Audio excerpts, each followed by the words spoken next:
As filmmakers and video editors, how we edit, view, and color our footage is extremely important.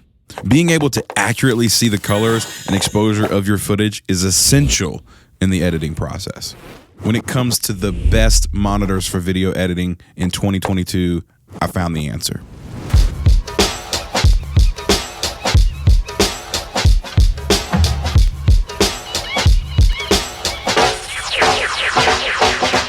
What up, guys? It's Brock. Welcome back to yet another video. Thank you guys so much for clicking on this. If you're new to the channel, there's tons of videos about video production, tech, desk setups, cameras, all the things. So if you're interested in those things, hit that subscribe button, hit that like button. It helps the channel out a lot. But as you can tell, today is an extremely exciting day as I have a brand new desk setup.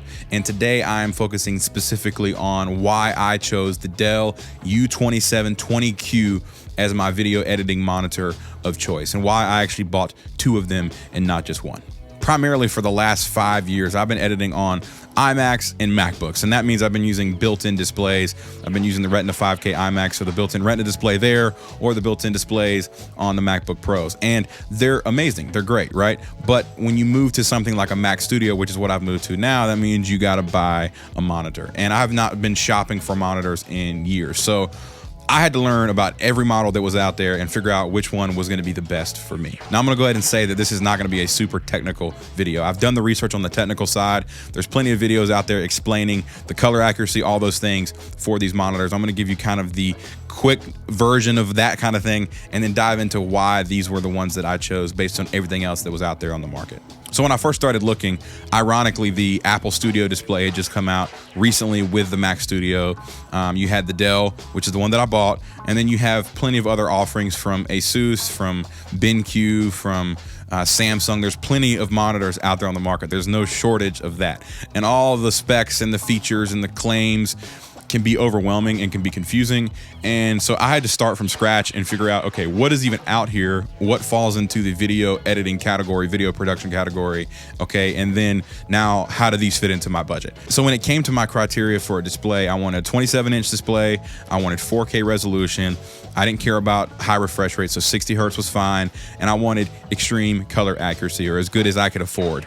And those were really my main criteria going into things. I was not picky about brightness because I'm in a dark environment. It's not a huge deal. I don't need this, 1600 nit Pro Display XDR brightness. Like for me, average monitor brightness is plenty in the environment I'm in. So those were really the few things that were important to me when looking for a display. And I quickly found the Dell U2720Q.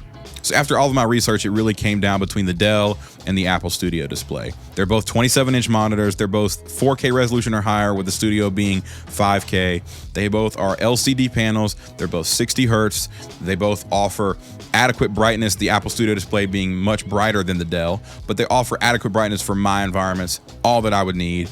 And it really came down to the price. So the Apple Studio display starts at like $1,599 or $1,500, which is ridiculously expensive.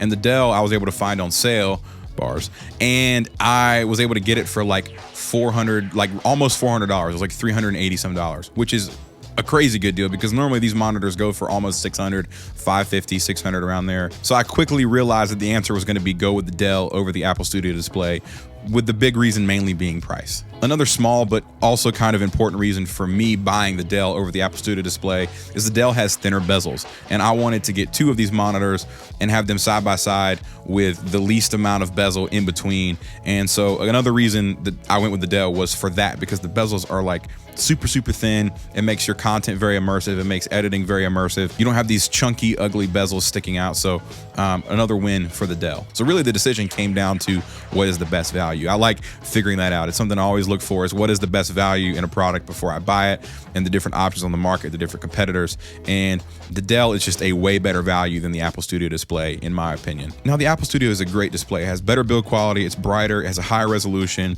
it has more features, but overall, these features are so similar, and you're not gaining that much for the extra over $1,000 you would spend on the Apple Studio display versus the Dell. And for me, none of those features were worth $1,000, and I was perfectly content knowing that I wanted to buy two, to get two of these monitors for less than one of the Apple Studio displays by a long shot. So the Dell was the clear winner. I love these monitors so far. I've had them for about a month now, and the dual displays is amazing. I've missed it. I can't believe I've held out this long, being able to have my Final Cut viewer on one display and then my timeline and my media gallery on the other, or in whatever configuration you like to organize your workspace. The two monitors is amazing, and these monitors are super accurate. I did all my research. The color accuracy on them is great. They are plenty bright for what I do. The black level is really good, even for an LCD display, which are not known for their black levels. Text is amazingly sharp.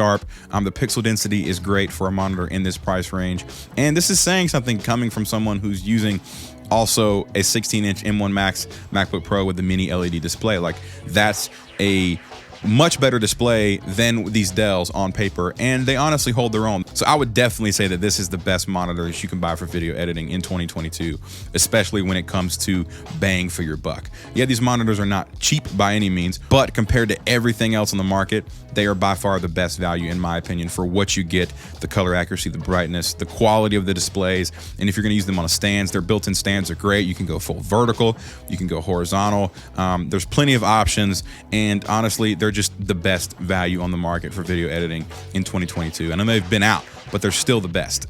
I do want to quickly hit on the Mac Studio as well. I'm loving this computer so far. Again, I'm coming from an Intel i9 iMac to this Mac Studio. I did get the M1 Max variant. It's basically the same spec as my laptop. The only difference is I did upgrade the RAM from 32 to 64. So it's the M1 Max, 1 terabyte SSD and 64 gigs of RAM, and it's performed amazingly so far. It's much, much quicker than the iMac I was using. It's way quieter. It puts off less heat, and overall, it's an amazing machine. I have no complaints with that. I will do more of an in-depth video if that's something that you guys are interested in.